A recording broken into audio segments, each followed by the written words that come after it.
선전포고입니다. 윤석열 대통령을 탄핵하기 위해 저 정봉주가 이 자리에 섰습니다. 정봉주가 출전합니다. 윤석열 정권을 반드시 끝장내겠습니다. 이 임무를 수행하기 위해 당원 동지들과 끝까지 함께하겠습니다. 이상입니다. 시간이 좀 예정은 짧은데 좀 이유가 있으신가요? 회견문들이 보면 대체로 명문입니다. 그런데 기자분들도 안 쓰고 국민들도 읽지 않습니다. 볼 거면 100%다 기자분들이 쓸 수 있고 국민들이 다 읽을 수 있게 핵심만 전달하자. 그래서 윤석열 정권 탄핵 반드시 끝장내겠다. 당원들과 함께하겠다. 이 세 가지 핵심 내용을 세 줄로 정리합니다. 최고위원은 당의 지도부라고 하는 걸 잊지 말아야 합니다. 지도자의 덕목은 용기와 희생입니다. 위급한 상황에 당이 국민의 명령에 부름을 받을 때 과연 저 사람은 용기를 낼 수 있겠는가? 과연 저 사람은 정치인 이름을 걸고 자신을 던져서 국민이 원하는 것을 수행할 수 있는 용기가 있는가? 이걸 보고 뽑는 거죠. 스펙을 더 하나 쌓아놓기 위해서 현역 의원들이 많이 출전을 했는데 개인 국회의원이 할 수 있는 일을 나 최고위원 돼서 하겠소라고 하는 것은 옳지 않습니다. 최고위원이 할 수 있는 것은 지금 같은 보수 진보 전시 상황에서는 전력을 재편성할 수 있어야 되고요. 전략을 짤 수 있어야 되고요. 전략이라고 하는 것은 민주당을 지지하는 병력을 모으는 거고요. 그리고 시간과 공간의 재배치입니다. 그리고 마지막 순간에 저 사람 과연 믿고 의지할 수 있겠는가? 저는 이미 2007년 8월 단신으로 이명박 BBK 다스와 싸워서 제가 먼저 감옥을 가긴 했지만 결국 이명박을 감옥에 보냈습니다. 정봉주가 출전한다고 한다면 대부분의 당원들은 믿습니다. 어떤 상황에서도 불굴의 의지로 불멸의 정신으로 끝까지 싸우겠다라고 하는 의지에 대한 믿음이 좀 있다고 생각합니다. 그래서 이번 최고위원 여러 후보들 중에 윤석열 탄핵이라고 하는 이 전쟁 상황에서 정치 상황에서 정말 지도자로서 끝까지 믿을 수 있는 사람을 선택해야 한다고 한다면 바로 제가 그런 강점이 있지 않겠는가 하는 생각을 좀 해봅니다. 예. 자, 저런 장면에서 보면 천재성이 느껴져요. 보통 최고위원 출마자들 출마 선언 보면 엄청 다듬어 쓰잖아요. 오늘 이재명 대표도 한 30분 연설하는데 그거 만드는 데만 몇 주 걸렸을 것 같아. 다듬는 데만. 근데 아무리 해봐야 안 써줘. 그러니까 나는 세 줄로 했다. 다시 한 번 봐도 저거 천재성이 돋보여. 자, 알겠습니다. 시작하겠습니다. 자, 정치 천재 정봉주 대망의 100회 시작하겠습니다. 축하. 이게 계속해서 이게 때리니까 진짜 정치 천재처럼 보여. 자, 지금 방송이 사실 뭐 이제 국회의원 출마 등 뭐 해가지고 중단 안 됐다면 진작 100회인데 그렇죠. 꽤 쉬었어요. 여러분들 축하해 주시기 바랍니다. 100회 방송. 이게 뭐 출마 이런 걸 떠나서 한 방송을 100회 한다는 건 그것도 매주 해서 100회 한다는 건 어마어마한 거예요. 그러니까 이게 모든 방송에 제가 바라보는 어떤 제일 중요한 게 뭐냐면 어떤 콘텐츠로 지속성 있게 할 수 있느냐. 그게 이제 방송의 그거거든요. 근데 뭔가 화수분처럼 쏟아지는 그리고 가끔씩은 이 사람은 생각하는 게 이렇게 다른가? 그게 천재성이거든요. 100회 어쨌건 수고하셨습니다. 예, 감사합니다. 제가 100회 할 수 있는 건 잘 준비해 주신 우리 푸나님의 정성, 겸손, 준비. 겸손. 아니 제가 늘 얘기하잖아요. 네. 준비성, 성실성, 우주 최강. 우주 최강. 푸른 나무. 진짜 그렇게 생각하세요? 진짜요. 아, 모든 좌석 가서 제가 그 얘기를. 자, 5만 원 주세요. 왜요? 왜 5만 원을 저를 줘야죠. 네. 모든 좌석 가서 얘기해. 전국 감사합니다. 경향 네. 각지에서. 정치 천재 정봉주 100회. 감사합니다. 그리고 네. 100만 구독자 축하드립니다. 아, 감사합니다. 예, 골든 디스크 축하합니다. 골드 디스크요? 골드 버튼. 옛날 골든 사람. 버튼이에요? 어. 오. 옛날 사람. 예. 감사합니다.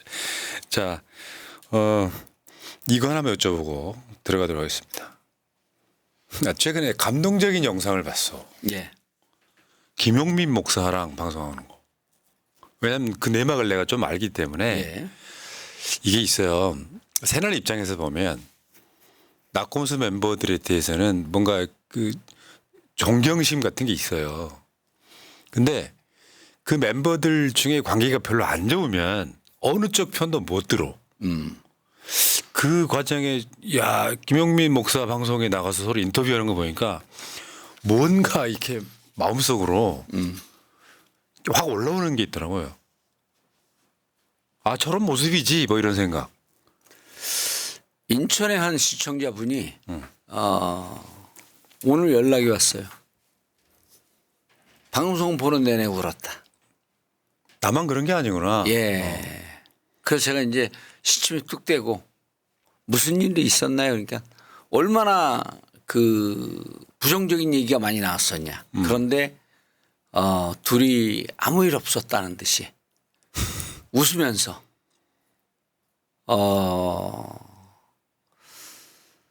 그런데 방송이 그 방송에서도 잠깐 얘기했지만 김용민 목사님이 울컥울컥해요 방송을 하면서. 아 그랬구나. 예. 그리고 저는 과거의 불행한 일을 기억 못하는 대인배의 뇌를 갖고 있다. 대인의 뇌를 갖고 있다. 금방 까먹어 버려. 나쁜 기억은 금방 지워. 아니 기억이 안 나요. 공천 장이 반납 돼도 예. 즐겁게 생각해. 또 이제 오늘 그 매불쇼 수요 난장판이 오픈이 됐는데 거기서 최욱 씨가 또 그래요. 참 공천장 뺏기고 또 저렇게 해맑게 웃다니. 하긴 또 계속 울고 다닐 수도 없는 거고. 그러면 그게 정치고. 인생이란 게 이렇게 그 극적이잖아요. 재밌고. 그러니까 긍정의 마인드, 좀 긍정의 마인드. 포기하지 않으면 반드시 기회가 옵니다. 어쨌건 그 김용민 저는 김용민 PD라고 부르는 걸 좋아하고 본인은 목사로 불리는 게 좋으실 수도 있겠지만 저건 나이는 어린데요. 굉장히 존경하는 사람 중에 하나예요. 아주 유능한 PD죠. 그러니까 내가 팟캐스트를 전 양반한테 배운 거예요. 스승인 거지. 굉장히 많은 걸 따라했던 기억이 납니다. 근데 어느 날 좋아하는 두 사람 사이에서 가운데 끼어 있는데 그렇다고 뭐 누가 누구의 편 들어라 이야기하는 상황은 아니지만 저 장면이 이상하게 내가 화해를 하는 느낌하고 좀 비슷했어요. 그 본인이 미안했었다 이렇게 공식적으로 말씀을 하시길래 제가 그렇게 얘기했어요. 우리는 낙곰수 형제들 아니냐. 동지죠, 동지. 예, 동지면서 이제 형제들인데 형제들끼리는 싸웠다가 또 그럼 봉합했다가 이러면서 사는 거거든요. 알겠습니다. 좋은 소식 감사드리고요. 자, 본격적으로 시작하겠습니다. 지금 전국이 정말 어마어마하게 돌아가는데 우리가 그 태풍 안에 들어있기 때문에 못 느끼는 사람도 있을 거예요. 지금 전국은 방향성은 탄핵기예요. 그 사이에 굉장히 많은 것들이 쏟아지고 있는 상황.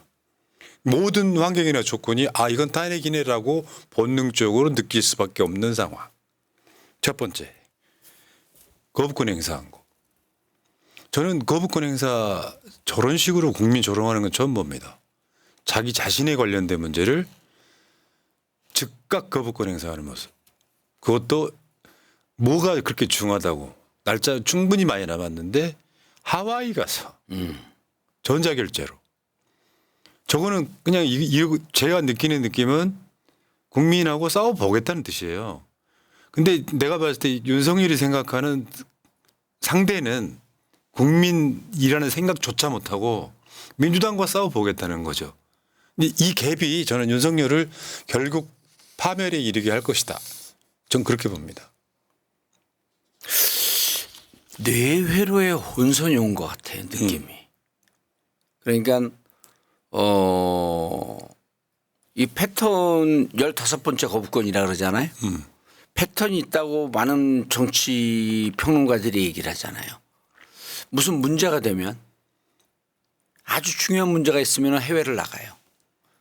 그 해외 나가 있을 때 국내에서 상황을 정리해 버려요. 그러니까 해외 나가면서 경북경찰청에서 임성근 무혐의가 나왔고, 그리고 무혐의가 나오자마자 그것에 박자를 맞추듯이 거부권 행사하고. 우리가 정치인들은 이런 얘기를 하잖아요. 국민은 늘 옳다 그래요. 근데 그런 걸 살면서 한 번도 경험을 해보지 못한 분들이에요. 이건 뭐지? 그 이명박 대통령도 2008년 광우병 촛불 상황이 났을 때 촛불을 사는 돈을 누군가가 대주고 있다 그랬잖아요. 그렇지, 그렇지. 그 돈 어디서 났냐? 예. 그거 수사했잖아요. 그리고 김진표 국회의장의 회고록을 보면 기사만 본 겁니다. 회고를 안 봤어요, 저는. 그 회고록은 뭐 볼 그건 없을 것 같아 갖고. 근데 이태원 참사에 대해서 배우가 있다 그랬잖아요. 근데 그게 극우 유튜브들이 계속 하던 거거든요. 무슨 민노총에서 뭘 했다, 어디에서 뭐 했다 이런 얘기들을 했단 말이에요. 근데 그 사고고, 그리고 그것은 그때 사고에서 누가 죽은 거죠? 그 159명의 부모 중에는요, 윤석열을 찍은 사람도 있을 거예요.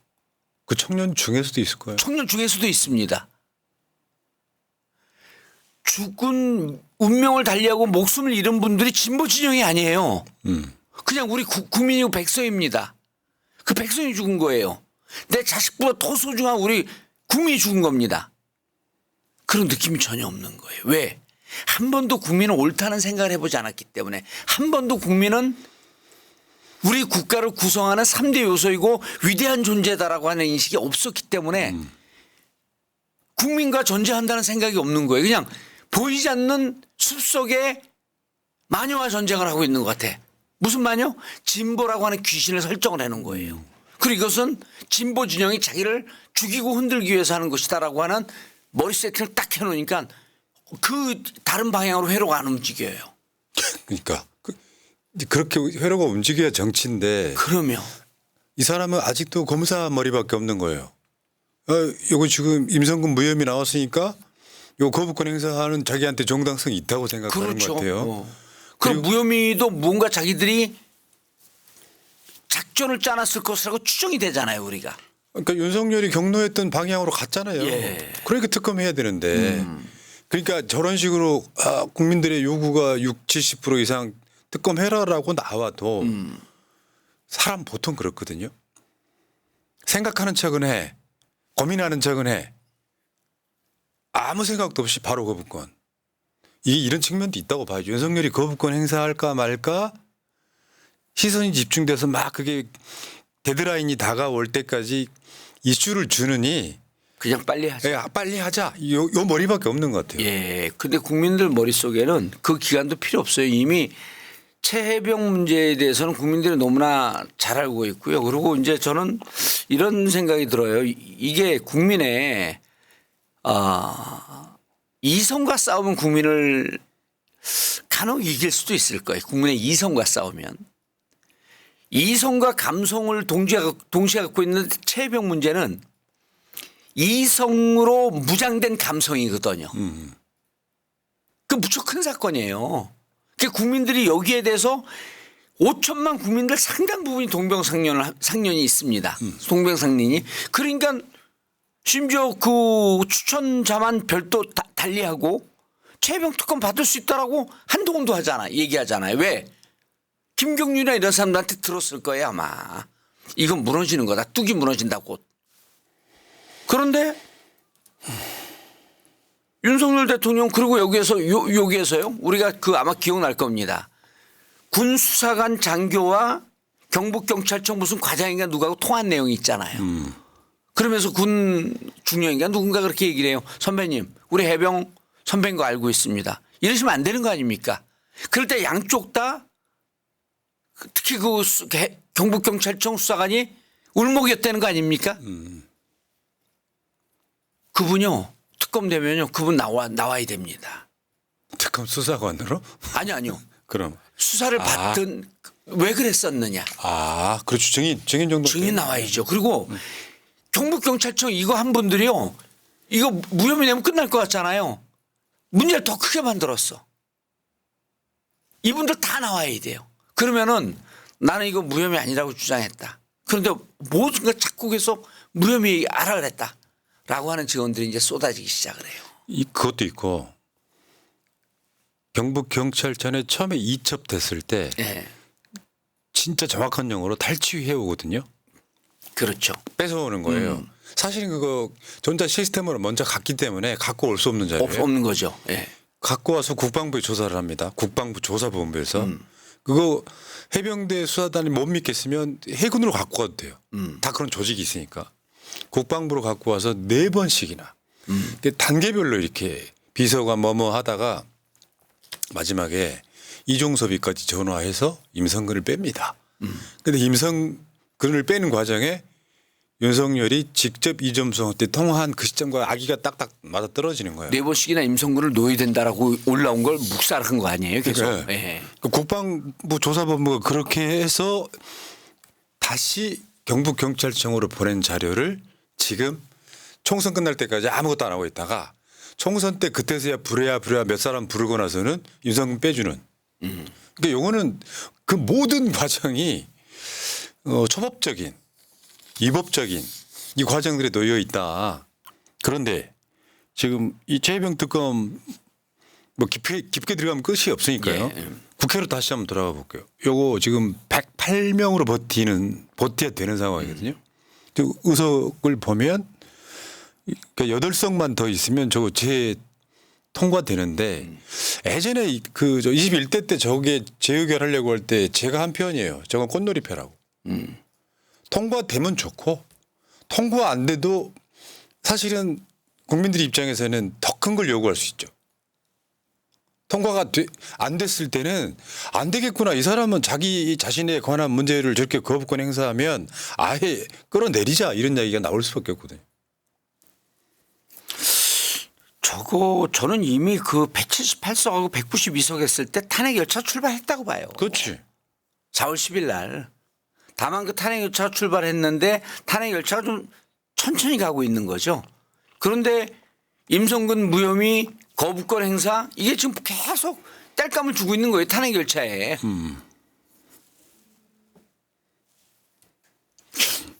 이거 이렇게 거부권 행사하면 이제 뭐 아무것도 못하는 거 아니야? 이렇게 생각할 국민들이 있을까요? 그러니까 더 터지겠죠. 왜냐하면은 윤석열이 21대 때 완전 개판 쳐가지고 역대 가장 참패한 여당이 돼버렸잖아요.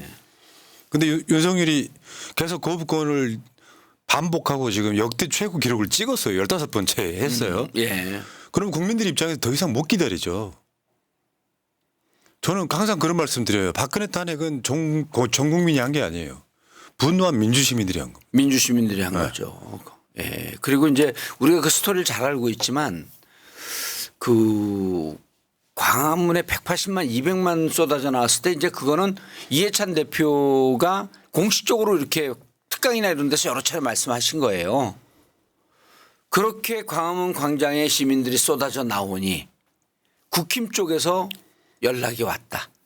국힘 내부에서 한 5, 60명 돌아서서 이제 탄핵할 때가 됐으니 탄핵 발의해라 라고 민주당에 연락이 왔다는 거예요. 그럼 그분들이 기회주의자인가요? 국힘도요. 시대의 흐름과 민심이 어디로 가는지 시대 정신이 어디로 가는지 압니다. 저 8명이 금방 무너져요. 나쁜 말로 하면 기회주의자고요. 예. 좋은 말로 하면 시대정신을 아는 거지. 그렇죠. 근데 거기에 지금 이번에 전당대회에서 그런 사람이 막 나오고 있어요. 탄핵에 동조하는 사람이. 그러니까 지금 제가 봤을 땐 탄핵 열차 이미 출발했어요. 출발했어요. 예. 근데 아직도 저쪽은 못 느끼는 거예요. 난 108석 있으니까 난 탄핵될 일이 없어라고만 생각하는 거죠. 아니 근데 조금 느끼는 것 같아요. 왜냐하면 이게 코끼리는 말하지 마라고 하는 게 부정적인 얘기 하지 말라는 거거든요. 그게 뭐 대표적인 게 뭐냐면 안철수가 2017년 대선 때 문재인 대통령하고 대선 토론하면서 이렇게 얘기해요. 내가 이명박 아바타입니까? 그랬지. 그 순간에 뭐가 됐어요? 이명박 아바타. 이명박 아바타가 된 거예요. 그럼 국힘은 민주당이 지금 윤석열 탄핵하려고 하는데 이게 국민들이 동의할 것 같습니까? 라는 얘기를 하면 안 돼요. 지금 저 국민의힘 백드롭에 민주당은 탄핵하실 겁니까라고 쓰여 있어요. 그렇게 해요.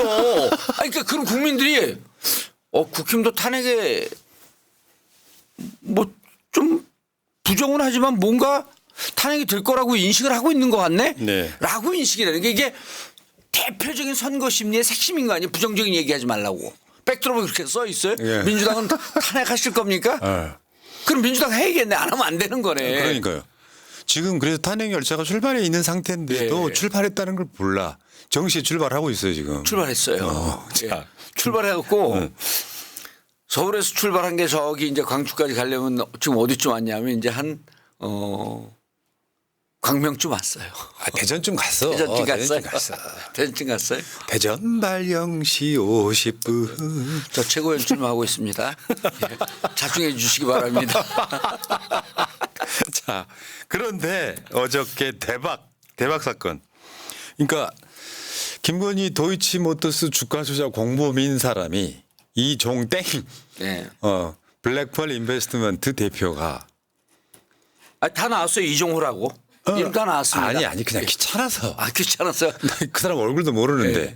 그런데 이 사람이 이거 이제 공익제보한 변호사 누군지는 여러분 대부분 아실 텐데 굳이 이름을 까는 건 좀 그렇고요.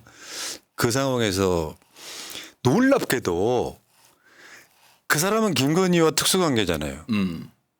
근데 임성근이가 처음에 이 사건 났을 때 사퇴하겠다고 했었거든요. 근데 어느 날 돌변을 해. 여기에 이 변호사가 이런 식으로 이야기를 하는 거예요. 임성근이 그러니까 말이야. 아니 그래서 임 사단장이 사표를 낸다고 그래가지고 그러니까 니은이라고 합시다. 니은이 전화가 왔더라고. 그래가지고 내가 절대 사표 내지 마라. 내가 VIP한테 얘기를 하겠다. 원래 그거 별 3개 달아주려고 했던 거잖아. 그게 굉장히 유명한 이야기 중에 하나였었거든요. 예. 김계환 현 사령관하고 임성근하고 회사 일기차이 나요. 근데 김기환이 지금 연임을 했거든요. 후임으로 임성근을 해병대 사령관 별 3개 올려주려고 했던 거고. 그거 말고도 밑에 보면 그 윤석열이가 대선 때 공약 중에 하나예요. 해병대를 육해 공군에서 다 떼내고 해병대만 별 4개짜리 대장으로 임명하겠다는 게 공약입니다. 근데 여기 그게 다 나와요. 이번에 아마 내년쯤에 발표할 거거든. 해병대 별 4개 만들 거거든. 근데 요새 갈수록 매스컴이 너무 두드리네. 이런 내용이 있어요. 근데 이 사람이 동네에 지나가는 아저씨라 그러면 아무 의미가 없죠. 이 사람이 김건희하고 특수관계를 하는 게 문제예요. 근데 이 상황을 보고 이게 이 녹취록이 터졌다. 예. 그러면 결국 굉장히 중요한 퍼즐 하나가 맞춰진 거거든요. 아니라고 이야기할 수는 없는 거예요, 저거는. 김건희와 이종호의 특수관계가 이해가 되면 이건 어마어마한 사건이 하나 터진 거라고 봅니다. 어떻게 보면 요거는 최순실 태블릿 PC만한 게 터진 거다라고 봐요. 저쪽이 아니라고 우기겠지. 아니라고 우기면 그래서 특검하자는 또 명분이 생겼어요. 이종훈이라는 사람이 아무 관계가 없는데 그냥 자기가 좀 허풍도 좀 세고 허풍도 부리고 오버한 거다. 우린 전혀 모르는 관계다. 저는 이거요. 특검 먼저 가면 안 될 것 같아요. 요거는 이종호 도이치모터스와 어떻게 이 사람이 국정에 관여를 하게 됐는지 이건 이 사람을 증인으로 하고 이 김건희 씨 물론 안 나오겠죠. 그런데 이 사람만 증인 채택을 해서 국정에 관여하게 된 해군 인사에 관여하게 된 것을 국방위에서 국정조사해야 돼요. 그래서 이미 제출 형식으로 해갖고 핸드폰 내보세요. 그럼 그 사람하고 그 변호사하고 통화한 내용은 있을 거 아니에요. 통화 조회하면. 통화 조회는 압수수색 영장 없이 할 수 있거든요. 그럼 이종호 씨가 왜 그런 얘기를 했는지 그 통화 조회 핸드폰을 쭉 보게 되면 나올 거예요. 이종호 씨와 만약 김건희 씨와 통화한 내역이 있다고 한다면 이건 진짜 최순실이에요. 그러니까 저는 이미 그 탄핵하는 열차에 예. 제대로 된 연료 하나 들어갔다. 연료 하나 이게. 들어간 거예요. 이거 그 스모킹 건이에요. 그러니까요. 이게 결국에는 이 건에 예. 대한 진상규명 요구.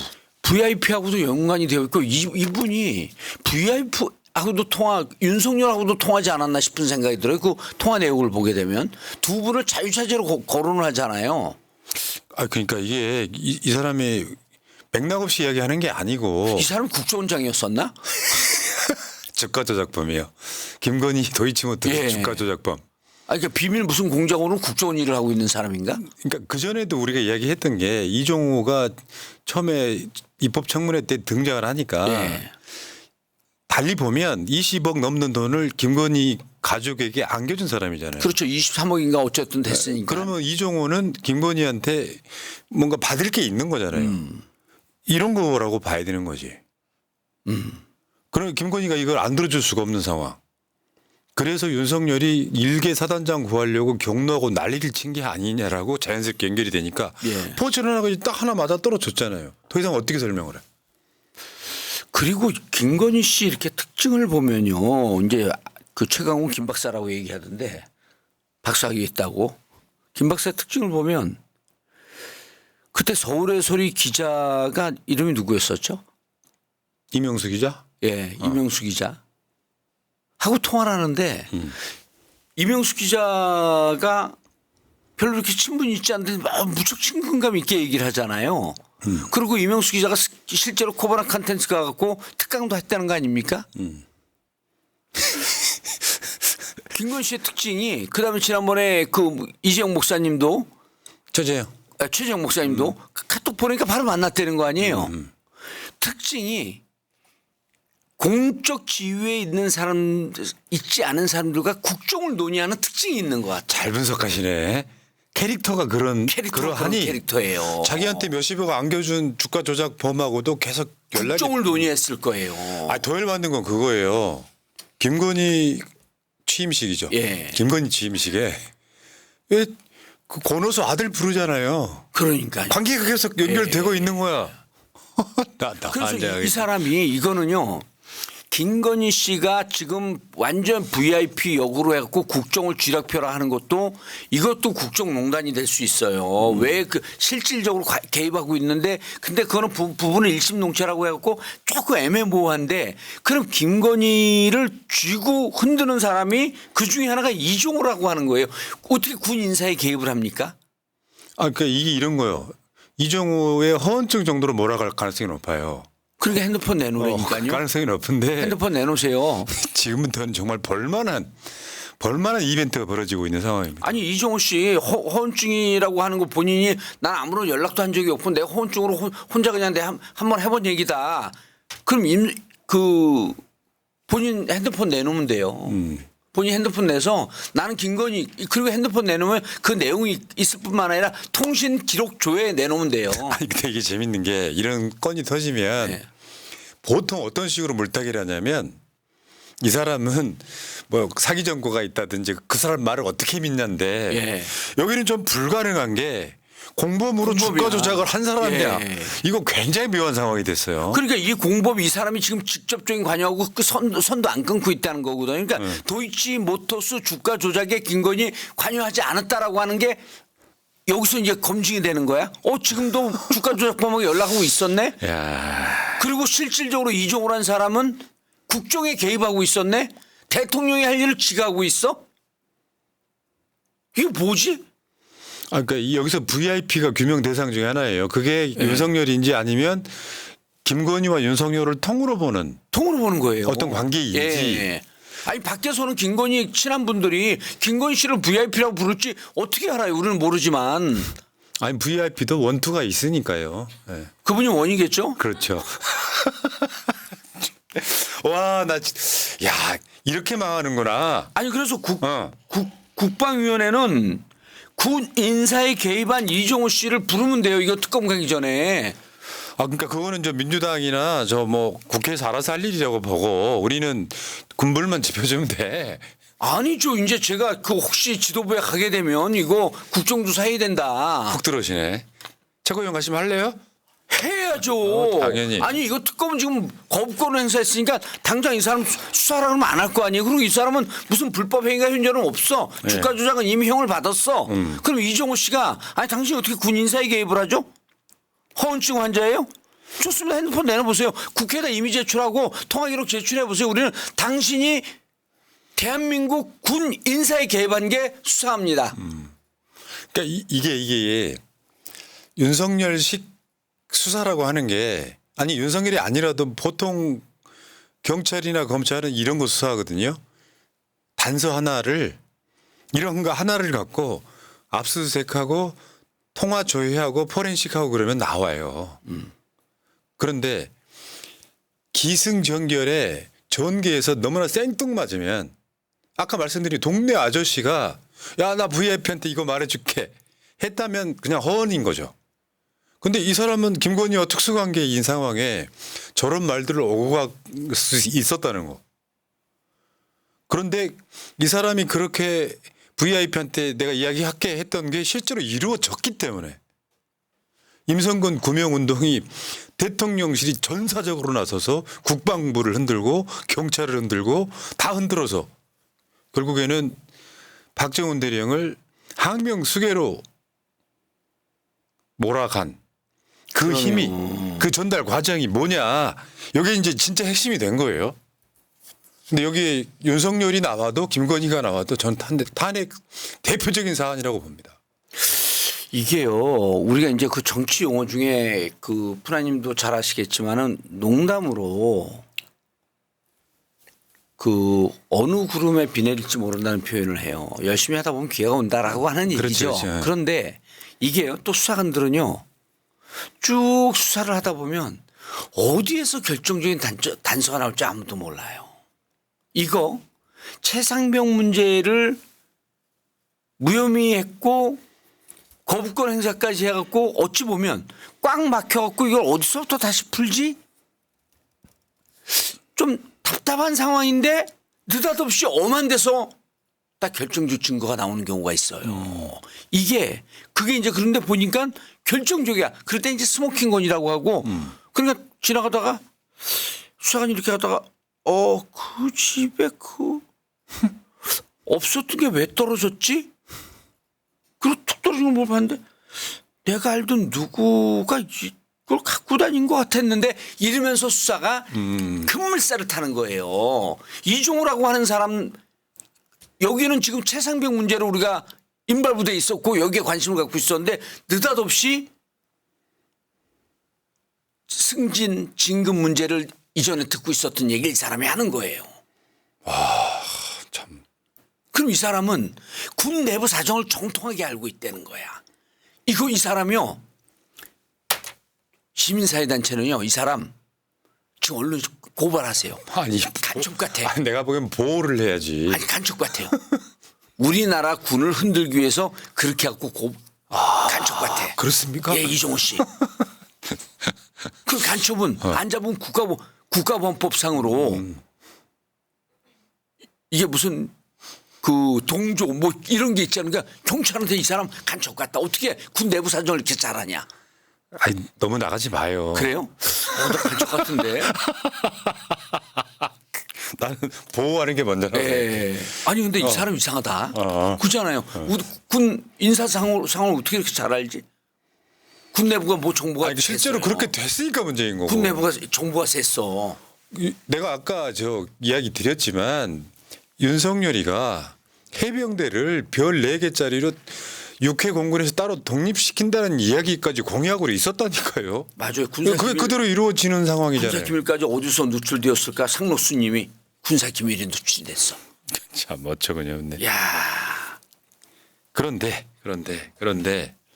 저는 지금 이 최혜병 특검을 이제 매개로 해서 국회가 돌아가는 상황에 한동훈을 저렇게 당대표 되지 못하게 하려는 일종의 이제 문자 익십 사태가 있잖아요. 예. 다 관련이 있다고 보거든요. 예, 예. 그 흐름 속에 그러니까 어떻게 보면 지금 한동훈이가 당대표가 되면 자신들은 탄핵당한다고 보는 것 같습니다. 아, 그거, 야, 역시 푸나님은 내가 온갖 방송 가서 다 얘기를 했거든요. 에이, 뭐 한동훈이 그럴 사람이야. 다들 이렇게 얘기를 해요. 저는 한동훈이 되면 윤석열 탄핵 간다는 겁니다. 왜? 한동훈을 지금 쳐내려고 하고 있잖아. 그래서 윤석열 탄핵에 동조하는 한동훈은 동지다. 한동지. 당분간 비난을 멈춰줘. 아니, 저게 저건 동지. 우리 편이에요. EJ지, EJ. 예. 그런데 한동훈이 난 재밌는 게 문자가 5개가 나왔는데 5개 핵심이 5개 핵심 문자가 뭐냐면 사과하겠다는 거예요, 계속. 그리고 아주 그 디테일하게 분석할 필요도 없이 사과하겠다는데 그때 당시 흐름은 김경률 그 회계사가 뭐라 그랬냐 하면 이렇게 얘기했어요. 국민 눈높이에 따라서 행동해야 된다. 그거 맞춰서 행동해야 된다. 그게 최소한 사과나 조사받는 거거든요. 근데 사과받는다 그러는데 한동훈 지금 익십했다는 거예요. 사과한다 그러는데 그때 흐름상으로 보게 되면 그럼 사과하세요. 이렇게 됐을 건데 근데 오늘 한동훈이 오늘인가 어제 아주 수줍은 반격을 했어요. 수줍게. 왜냐하면 서로들 지금 패를 쥐고 있기 때문에 함부로 못 나가. 이게 공멸이야. 지난 20년 동안 무슨 일을 한지 서로 잘 알아. 한동훈은 윤이 내 패를 뭘 깔까? 또 윤은 한동훈이 자기 패를 뭘 깔까? 이러면서 서로 띵을 보고 있는 상황인데 나 사과한다 그러는데 익십했어. 그러면서 네. 핵심은 뭐냐면 한동훈이 당대표 되면 안 된다. 한동훈을 떨어뜨려 달라. 이러고 얘기한 거 아니에요. 그것도 무척 수줍게 얘기했어요. 불안하니까. 한동훈이 갖고 있는 칼을 아니까. 그또 한동훈도 저쪽에서 우리가 내가 갖고 자기에 대한 흠결을 아니까 또 수줍게 얘기해. 대통령은 사과 필요 없다고 했다. 이 전쟁이 뭐지? 수줍게 둘이 붙고 있어. 확 안 들어가요. 못 들어가죠. 확 안 들어가요. 근데 확 들어갈 것 같아. 그러니까 이 정도 되면은 아주 노골적으로 예. 한동훈이 당대표 되면 우리 탄핵될 수 있어서 한동훈 당대표 결사적으로 막아라. 이게 지금 총동원되고 있는. 그 메시지를 이미 던진 거죠. 예. 그러니까 최근에 나온 보도 중에 이런 게 있어. 한동훈이가 문자를 한 2번 정도 익십하니까 그 새끼란 표현까지 했다는 보도가 나옵니다. 그 새끼 못 믿겠다 이런 거죠. 그런 새끼 어떻게 믿냐. 예. 윤석열이 그런 이야기 했다는 얘기까지가 이제 제3자를 통해서 이제 보도가 나오기 시작하는 거예요. 그러니까 윤석열이 느끼는 한동훈에 대한 배신감이 있을 수 있는데 그게 이제 총선 국면으로 막 돌입하면서 김건희 명품백 논란이 시작되고 뭐 마리 앙뚜아네트라는 표현들이 등장하고 이 과정에서 한동훈이 이런 것들을 안 받아주니까 윤석열이 쌍욕을 했다는 거잖아요. 예. 나 진짜 저놈의 집구석은 왜 이렇게 저질이야. 이 수준이 있잖아요. 지금 뭐 수혜 대비라든지 국민의 어떤 민생 경제라든지 자영업이라든지 물가라든지 이런 얘기가 아니라 대통령이란 자에 쌍욕이 등장하고 대통령 부인이란 사람이 사실 저 문자 보면요. 자기 사과 안 하겠다는 걸로 보여요. 저는. 문자 내용을 보면 사과 안 할 건데 명분만 주고 있어. 한동훈한테. 난 이렇게 말했다라고 명분 주고 있어요. 네. 그걸 알고 있는 한동훈 입장에서는 저거 김건희가 지금 머리 쓰네라고 인식을 하고 있었던 거예요. 예. 그 답을 하기도 애매모호한 상황이라서 그 과정에 윤석열이는 당신 문자 받고도 씹었단 말이야. 저런 새끼를 어떻게 믿냐. 요 과정이 다 폭로가 되고 여기까지는 됐는데 이제 한동훈이 오늘 반격을 했단 말이에요. 대통령 사과하지 말라 그랬다. 그럼 이제 슬그머니 저쪽에서 이제 이 다음에 김건희가 이제 또 뭐라고 패를 까야 돼요. 장군 몽근하고 있는 중이거든. 김건희가 뭐라고 패를 깔까? 한동훈은 뭘 대응하고 있을까? 지금 시간은 13일이 남았어요. 그러니까 지금 사실 한동훈 측에서 예. 또 한 명이 나타나요. 진중권이야. 우리 의원님께 제일 싫어하는 사람. 저 싫어하지 않아요. 예전에 진중권 같은 게 지금 수백만 조회수 나온 영상이 있어. 정봉주 공부를 안 한다고. 정봉주, 진중권 검색하시면 나오는데 예, 맞아요.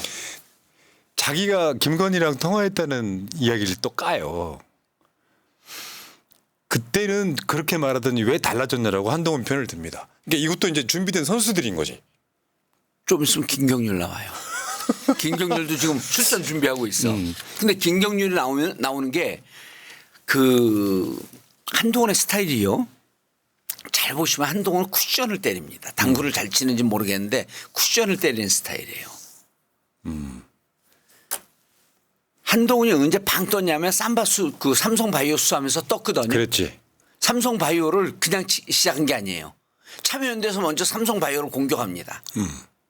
참여연대에서 누가? 김경률이. 근데 김경률하고 이번에 보니까 한동훈이하고는 아삼육이었던 거예요. 그래서 한동훈이가 그때 당시 소문이 김경률에게 수사 내용을 미리 주면 정보를 주면 김경률이 터뜨리고 한동훈이 수사 들어갔다. 근데 최근에 또 한동훈이 그 누굽니까? 누가하고 또 이제 이 댓글 전쟁이 붙었잖아요. 그 누가 그 이번 공천에서 아웃된 장해찬이? 장해찬. 한동훈도 누구를 시켰고 먼저 공격을 못하는 스타일이에요. 그래서 지금 딱 보면 저쪽에 대한 결정타 공격을 준비하고 있을 거로 보여요. 그게 진중권을 못 믿었고 진중권에게는 정보를 안 줬고 김경률이 준비하고 있을 것 같아요. 김경률이 준비해서 김경률이 치면 저쪽에 아픈 카드가 나옵니다. 그 윤석열이가 또 결정적으로 뭘 하나 치겠지. 그럼 우리는 내가 여기 안 나올 수밖에 없는 게 이게 지금 집권 여당이 하는 짓이 집권여당이 하는 짓이에요. 그 우리 한동훈 당대표를 밀어야 돼요. 아 싫은데 이재희 아니 근데 한동훈 당대표 되면 탄핵표 한 30표 와요.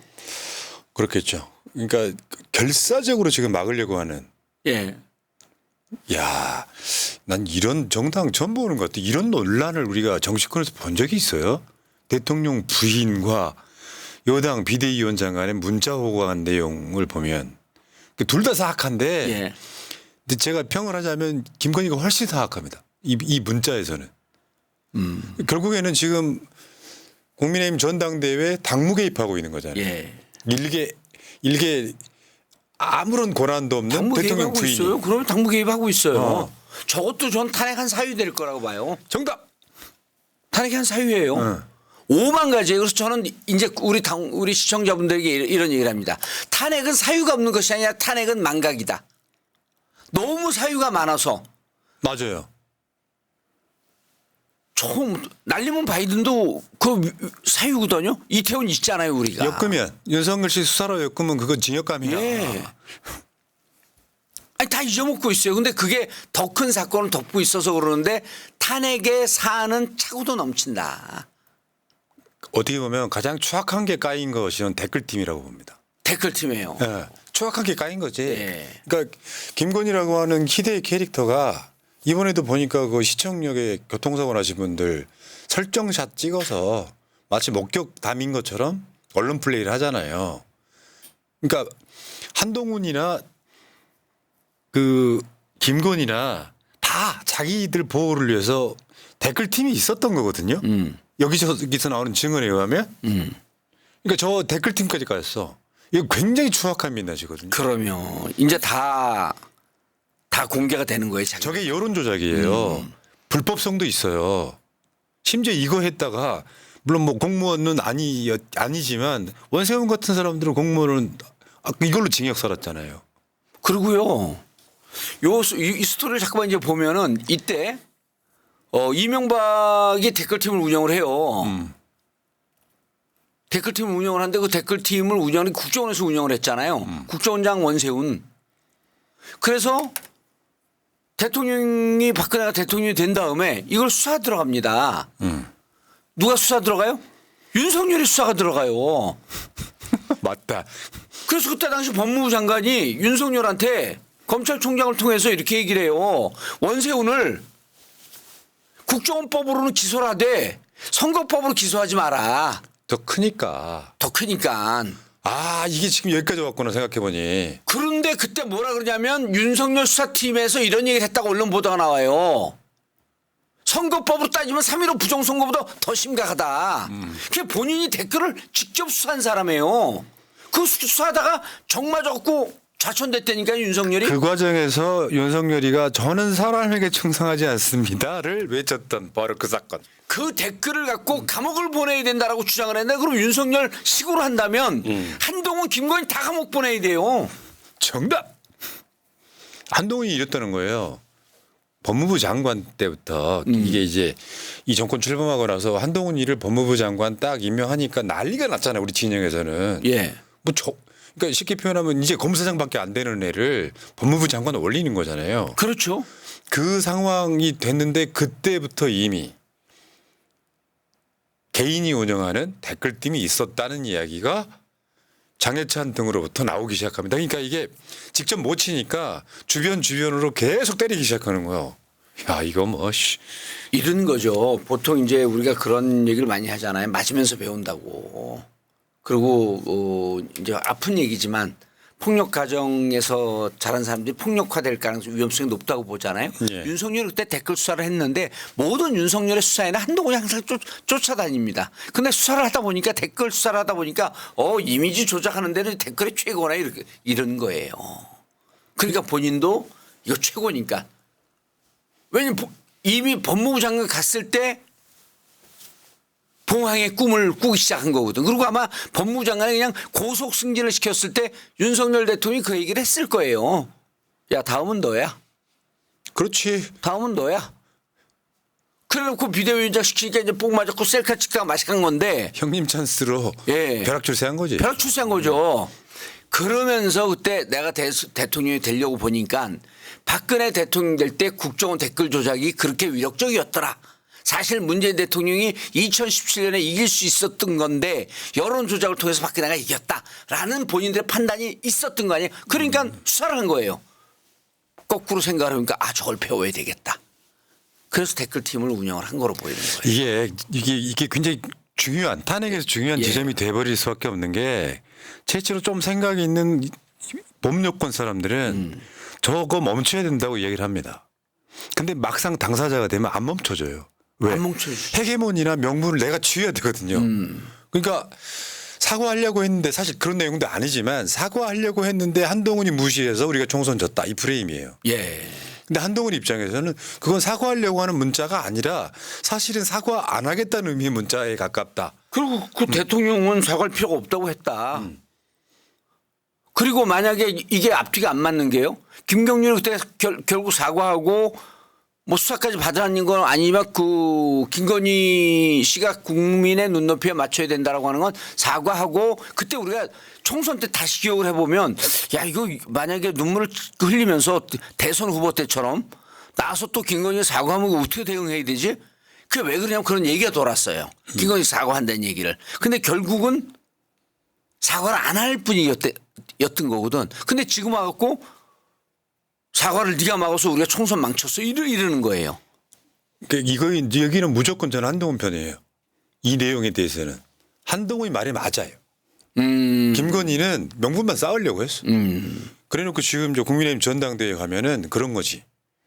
그때 김건희가 사과를 했다면 자기들이 총선에 선전했을 거라는 내피셜을 만들어내는 게 더 웃겨요. 아무 상관없었다고 나는 봐. 왜냐하면요. 국민의힘 지지층에서도 김건희에 대한 비호감도가 윤석열보다 높아요. 어떤 거냐면은 그래도 대통령을 시원하게 하는데 부인 때문에 손이 안 간다는 이야기를 하는 사람들이 굉장히 많아요. 근데 그런 사람들한테 김건희가 사과를 하면 국민의힘 지지층이 다 투표장으로 몰려 나와서 국민의힘 찍을까요?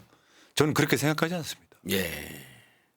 그러니까 요거는 한동훈의 당대표 당선되는 걸 막기 위한 카드를 내밀었는데 사실은 씨도 안 먹히고 있는 다른 반대로 말하자면 선택의 기로에 놓여 있잖아요. 국민의힘 지지층이. 윤석열 손을 들어줄 것인가 한동훈 손을 들어줄 것인가. 지금 분위기는 한동훈 손을 들어주고 있습니다. 그럼 사실 윤석열이는 완전 식물 대통령으로 가는 거죠. 그러면 그러니까 만약에 한동훈이가 당대표가 됐다고 한번 봅시다. 한동훈이가 이번에 나오면서 뭐 좀 내용이 이상하긴 했지만 최혜병 특검 받자 그랬잖아요. 유일하게. 그러면 한동훈이가 당대표가 됐고 지금 한동훈 개라고 불릴 만한 사람이 한 30명 있다는 거예요. 뭐 게임 끝났지. 실제로 윤석열의 대타로 여권 내에서 1인자로 등극할 가능성이 매우 높아지는 거예요. 그러면 이제 이런 것도 있거든요. 민주당 등 야당의 요구를 받아들여서 말하자면 거기 당대표가 김건희 윤석열 탄핵 청문회에 김건희 나가게 합시다 같은. 지금 국민의힘이요 7개 상임위원회를 안 열고 있어요. 민주당만 열심히 하고 있습니다. 예. 7개 상임위원장은 그 상임위원회를 안 열고 있습니다. 사실은 국정 마비 상태야. 오, 그리고요. 김건희 씨가 아까 그 프로님 무척 중요한 말씀하셨는데 이게 당무 개입한 거 아니에요? 네? 어쨌든 문자는 보내갖고 뭐 대통령과의 관계 이러저런 걸 국정까지 다 개입을 했어요.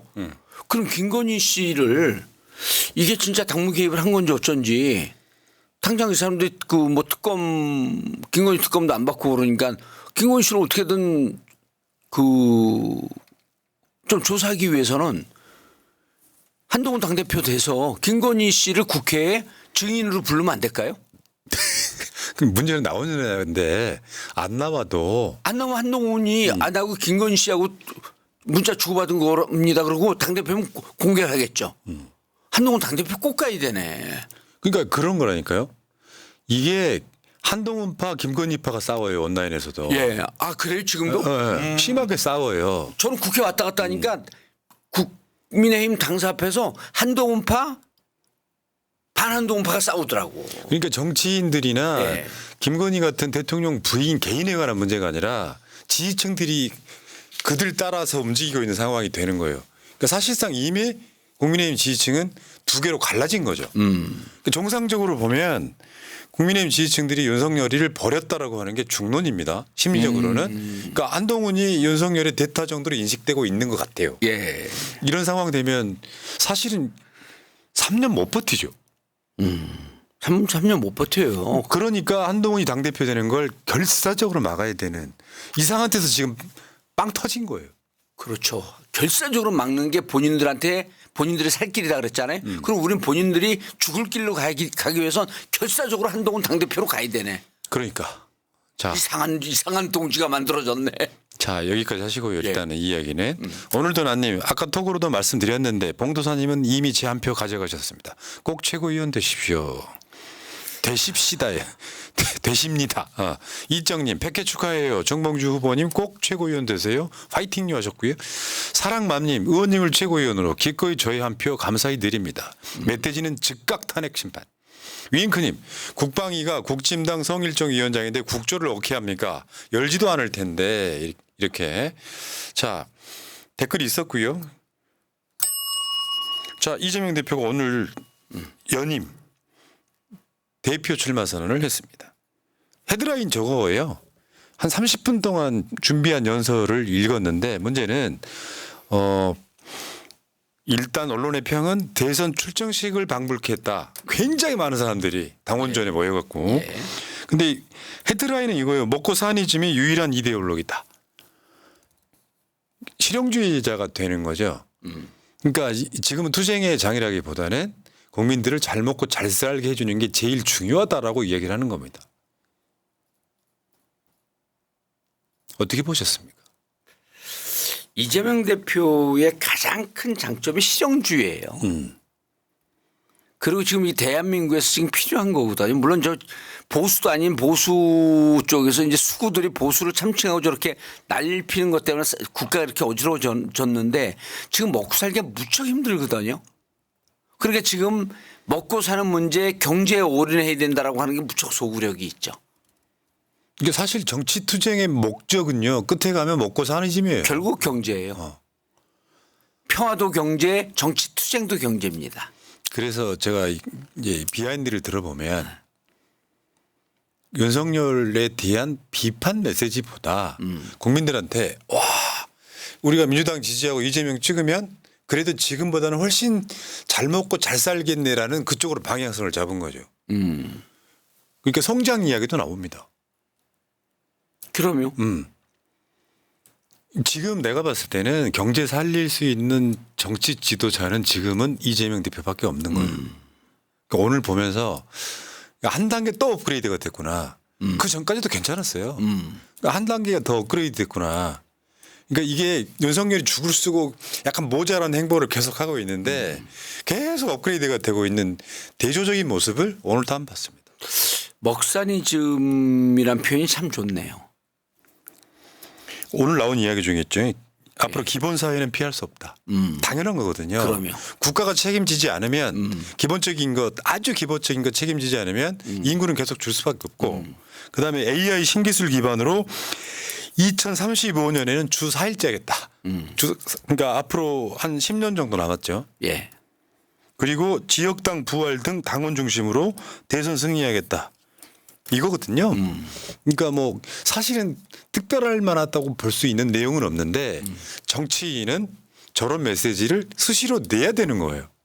그래서 사람들이 지금 정치 투쟁에만 올인해 있을 때 아 이게 중요하지라고 한 번 더 인식시켜주는. 마지막 목표는 경제 문제, 먹고 사는 문제니까. 그러니까 출마 선언할 때 그러시잖아요. 우리 의원님은 아무리 써봐야 읽어봐야 명문이지만 사람들이 안 써준다. 이 언론이. 근데 이재명 대표는 써주잖아. 정치적 위치가 다르니까. 정봉주랑 다르잖아. 예. 모든 그 출전문들은 명문이에요. 그러니까 이건 제가 봤을 땐 그렇습니다. 일장일단이 있을 거고 비판도 있을 텐데 저는 이재명 대표가 지금은 아까 헤드라인이 그거였잖아요. 대선 출정식 방불 기한. 말하자면 윤석열이 저런 상황일 때 국민들한테 이재명 대통령 돼야겠네 라는 인식 심어주는 굉장히 훌륭한 이벤트였다. 그럼요. 오늘 내용은 사실 당대표 출마라기보다도 준비된 대통령으로서 그렇지. 내가 무슨 생각을 하고 있는지를 좀 보여준 거예요. 당대표 출마의 그 레벨이 아니야. 변은 아니죠. 그건 아니죠. 예. 대선 출마. 자, 이재명 대표 웰컴. 자, 그다음 마지막으로 질문 하나 드릴게요. 윤석열 탄핵 언제쯤 돼요? 그거는 국민들에게 있어요. 아니 내가 정치 천재 정봉주라고 이름도 달아주고 누구나 다 봉도서라고 얘기하잖아요. 예. 요거는 과학적이지 않아도 돼. 언제쯤 되겠냐고 예상을 해달라는 건데 뭐. 내년 그 중반 이전까지는 되지 않겠어요? 앞으로 1년 이내? 그거는 이제 전제 조건이 있죠. 예. 정봉주가 최고위원이 됐을 때. 아유, 상관없어요? 안 돼도 상관없습니까? 안 되기가 불가능해진 상황 아닌가? 좀 어려워진 디폴트 값이라고. 기본값. 예. 예. 많은 분들이 그 좀 응원해줘서 감사하긴 한데 그래도 이번 최고위원 컷오프는 당원들이 만드는 최초의 컷오프예요. 그렇지. 의미 있죠. 역사적인 날 이게 이재명 대표 없었으면 안 되는 건데 만약 중앙위원들만 했으면 저 이번에 또 컷오프 될 뻔했어요. 컷오프가 4번 됐거든 지금까지. 4번 됐어요 지금까지. 그런데 당원들이 참여해갖고 이번에 컷오프를 넘어가는 거예요. 역사적인 순간입니다. 근데 문제는 예. 민주당은 여론의 추이를 볼 수밖에 없을 거고 예.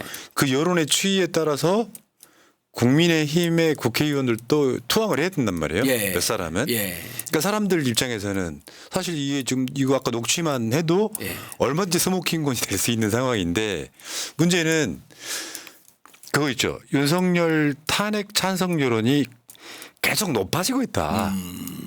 최혜병 특검법 통과시키니까 한 4% 넘게 올라가더라. 그건 뭐냐면은 저는 이런 게 있어요. 민주당이 혹시나 최고위원 되신다면 그거 머릿속에 계속 기억을 하십시오. 국민들 51%만 설득하면 되는 게 민주주의예요. 예. 지금 60% 넘는 숫자가 윤석열 탄핵에 찬성을 하고 있고 저건 여론조사 것만 저렇게 나오는 게 아닙니다. 예. 그러니까 민주당이 뭘 해도 김건희를 증인 신청을 해도 국민의힘에서 계속 지져도 국민들 입장에선 민주당이 하고 있는 행위가 만족스럽다는 거 일단은. 그러니까 지금 국민들 심정하고 민주당이 굉장히 지금 간발의 차이로 가고 있는 그런 느낌이에요. 저걸 벌써 한다고? 이게 계속 이루어지고 있는 거예요. 근데 윤석열이가 거부권 행사 함으로써 또 한 번 불을 지피웠거든요. 그럼 이 상황에서는 이제 재의결이 안 되고 이 과정에 지금 뭐 저 녹취 이런 게 나오고 좀 더 길게 보면 김건희 특검 예. 이게 지금 계속 이루어질 거란 말이에요. 한 2달 사이에 이렇게 되면 어떻게 될까? 그래서 아까 말씀하신 1년이라고 그러셨어요? 1년인데요. 올해를 합시다. 올해 가능할 수 있어요. 이게 뭐냐면 세 가지 요소가 좀 만나야 돼요. 일단 국민들 열기가 높아져야 돼요. 근데 국민들 열기는 이미 상당히 높아져 있어요. 그다음에 민주당의 원내 활동과 정책 활동, 정치 활동이 강화돼야 돼요. 이것도 잘하고 있어요. 하나가 뭐가 필요하냐면 민주당 의원들과 국힘 의원들과의 소통이 좀 활성화돼야 돼요. 지금 안 되고 있어 그게. 아 그래서 그 역할을 본인이 제일 하시겠다. 잘하는 게 정봉주예요. 일단 그쪽하고 많이 친해. 뭐 이니셜로 몇 명만 대봐요. 친한 사람. 될 수 없어요. 금방 알아. 그리고요. 제가 한동훈 당대표 되면 최고위원으로서 한동훈 만나겠다 그랬거든요. 한동훈이 최강욱 표현에 따르면 낙검수 강편이었대잖아요. 아 그랬을 수 있어. 예. 아니 맨날 꾸고 다니면 들었대요. 김건희 윤석열도 그랬을 수 있어. 예. 그리고 또 제가 이른바 좌석 아닌 좌석 땡기는 그 만나면 싸우든 안 싸워도 금방 친해지니까 빨리 선거 치러야지 당신들도 도움돼. 고통스럽게 계속 비판받아서 언제 살겠어. 저 108명 한 명만 무너지면 금방 무너져. 그럼 불안해지기 시작해요. 오히려 빨리 지금 대선 치르는 게 낫지 않을까. 그리고 검찰 정권은 밀어내고 정상적인 정치인들이 정치를 해야 돼. 이렇게 생각할 수 있죠. 저쪽 여권에 있는 사람들은 윤석열 저거는 이제 끌어내리고 소위 말하면 한동훈을 대통령으로 만들자 생각을 하고 있을 수도 있어요. 이때니까요. 그런데 본인들은 얘기하고 싶은데 왜냐하면 이번에 그 개혁신당 간 사람들 있죠. 이준석의 개혁신당 거기 간 사람들 중에 우리 당에서 오케이 하려면 올려 그랬던 사람들이 3명 정도 됐었어요. 나한테 오겠다 그랬어. 근데 왜 안 받으셨어요? 당에서 받을 준비가 안 돼 있었어. 당에서 우리 준비 그 예비군이 너무 많았어요. 이름 하나 될까? 하지 마. 초반 말리잖아. 보호해야 돼. 예. 진짜로. 진짜로 그래갖고 지금 제가 가면 8명 오는 거 이거 별로 어려운 일이 아니에요. 그러니까 그렇다니까요. 예, 어려운 일 아니에요. 이게 그리고 제 별명이 한 김에 끝까지 제 별명이 이은영 소장이 이런 얘기를 해요. 묘설이라 그래요. 묘설. 듣다 보면 묘하게 설득되네. 묘설. 예, 알겠습니다. 묘설 정봉주 선생이에요. 알겠습니다. 그래서 요 부분이 지금 부족해. 국힘과 대화가 필요하다. 그러니까 이런 거죠. 윤석열에 대한 탄핵 여론은 매우 높습니다. 물꼬가 튀면 더 팍 터져요. 이제. 60%가 넘었습니다. 지금 탄핵 청원도 저렇게 올라가고 있습니다. 저 국회 청원이 굉장히 힘들어요. 힘들어요. 옛날에 청와대 청원보다 훨씬 힘들어요. 과정이. 힘들어요. 이런 상황에서 핸드폰으로 안 돼요. 그러니까 국민의힘도 지금 느끼고 있는 거예요. 예, 그러니까 자꾸 탄핵 얘기하잖아요, 친구들이.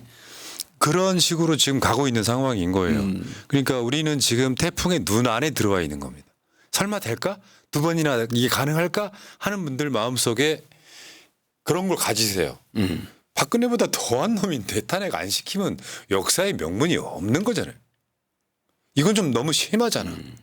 최악의 대통령 임기를 채우는 거를 저는 우리는 볼 수 없다. 그래서 내가 그런 얘기까지 했습니다. 설사 헌법재판소에서 기각당하더라도 민주당한테 역풍 없다. 이자는. 기각 안 당한다니까요. 헌법재판관들이 시대 정신에 가장 민감한 분들이에요. 국민들이 이미 60% 넘잖아요. 70% 넘고 그때 말씀하시지 않았나요? 프라님이 이야기했어. 박근혜 대통령 시절에 그 탄핵했던 재판관들이 박근혜 대통령이 임명한 사람들이 7명이라고. 누가 임명한 거 중요하지 않아요. 그러니까 박근혜가 아니라 예. 그 전에 있던 이명박까지 그 포함해가지고 보수 정권에서 임명한 사람들이 실제로 친민주당 1명, 예. 중도 1명. 맞아요. 7대 2에서도 탄핵시켰잖아요. 그럼요. 그러니까 그분들 턱을 못 넘어간다? 기각된다? 이건 불가능해요. 왜냐하면 국회에서 3분의 2가 넘어가고 국민들 여론이 그렇게 되면 이미 75%가 넘어갈 그렇지, 거거든요. 그렇지. 그럼 헌재에서요. 그러네. 헌재로 가는 건 생각 안 해도 되겠네. 생각 안 해도 된다니까. 그분들이 가장 시대 정신에 민감한 분들이에요. 알겠습니다. 예.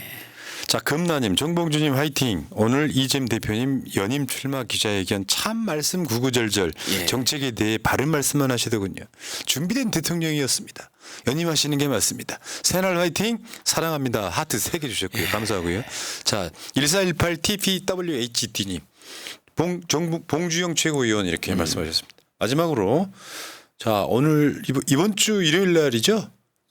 지금 아까 후보 등록을 하셨죠? 오늘 등록했습니다 방금. 네. 깜짝이야. 방금 이번 주 일요일 날이죠. 컷오프가. 컷오프요. 있죠. 예. 야, 나 솔직히 말하면 진짜 내 방송하기 짜증나요. 왜요? 후보들이 최고위원 후보들이 그러니까 뭐랄까 소통이 가능한 사람이 거의 10명이 가까우니까 노골적으로 뭐 편들기도 그렇고 아 출연시켜달라고?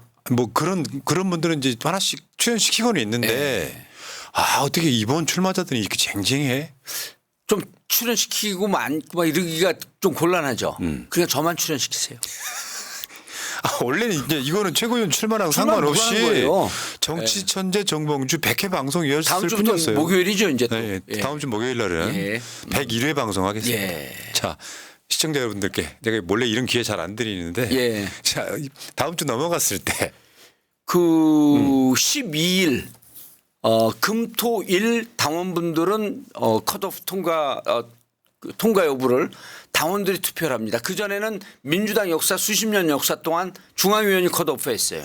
이번에 만약에 정봉준 지금까지 정치 인생이 컷오프입니다. 컷오프 죽기보다 싫습니다. 그런데 컷오프 계속 당했어요. 그런데 이번에 만약 컷오프를 통과하면 최초로 역사상 최초로 당원들이 정봉주를 컷오프해서 구해주는 겁니다. 정말 눈물 날 것 같아요. 저도 한마디만 거둘게요. 예. 정봉주급 셀럽이 최고위원에 한 명 있으면 좋겠습니다. 왜냐하면 구성 자체가 네. 이 집중이 돼야 되는 지도부가 만들어지면 좋겠습니다. 예. 하나같이 셀럽, 하나같이 스타, 하나같이 투사 그런 지도부였으면 좋겠습니다. 예. 알겠습니다. 감사합니다. 정치천재 정봉주 100회 방송 마치겠습니다. 여러분 30분에 다시 오겠습니다. 고맙습니다. 예, 감사합니다. 민주주의 평화 통일 다 죽어간다 이대로는 놔둘 수 없다 자 다시 한번 해보는 거야 자 다시 한번 싸우는 거야 자 손 맞잡고 어깨를 걸고 우리 함께 이기는 거야 자 다시 한번 해보는 거야 자 다시 한번 싸우는 거야 자 손 맞잡고 어깨를 걸고 우리 함께 이기는 거야 자 다시 한번 해보는 거야 자 다시 한번 싸우는 거야 자 손 맞잡고 어깨를 걸고 우리 함께 이기는 거야 자 다시 한번 해보는 거야 자 다시 한번 싸우는 거야 자 손 맞잡고 어깨를